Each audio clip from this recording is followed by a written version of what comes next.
નમસ્કાર મિત્રો, યોજના અપડેટ યુટ્યુબ ચેનલમાં તમારું હાર્દિક સ્વાગત છે।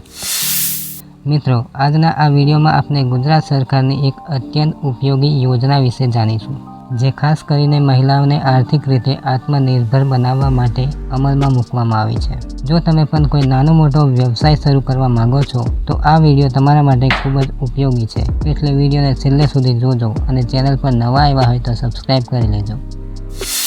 સૌથી પહેલાં વાત કરીએ આ યોજના શું છે। આ યોજનાનું નામ છે મહિલા સમૃદ્ધિ યોજના। ગુજરાત સરકારના સામાજિક ન્યાય અને અધિકારિતા વિભાગ અંતર્ગત કાર્યરત ડૉક્ટર આંબેડકર અંત્યોદય વિકાસ નિગમ દ્વારા આ યોજના અમલમાં મૂકવામાં આવી છે। આ યોજનાનો મુખ્ય હેતુ રાજ્યની મહિલાઓને સ્વરોજગારી માટે પ્રોત્સાહન આપી તેમને આર્થિક રીતે સક્ષમ બનાવવાનો છે। હવે વાત કરીએ આ લાભ કોને મળશે। આ યોજનાનો લાભ મેળવવા માટે કેટલીક શરતો છે, જે નીચે પ્રમાણે છે।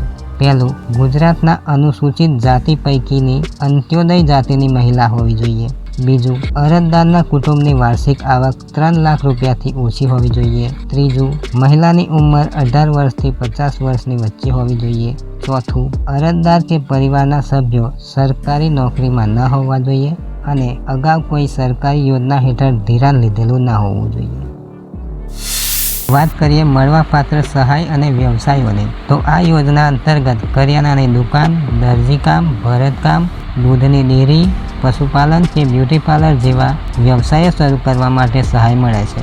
નિગમ તરફથી 4% વાર્ષિક વ્યાજના દરે 50,000 રૂપિયા સુધીનું ધિરાણ આપવામાં આવે છે। અરજી કેવી રીતે કરવાની એની વાત કરીએ તો તમારે dadconline.gujarat.gov.in પર જઈને ઓનલાઈન અરજી કરવાની રહેશે। અરજી પ્રક્રિયા 4 જુલાઈ 2026થી શરૂ થઈ ગઈ છે, જે 14 ઓગસ્ટ 2026 સુધી ચાલશે।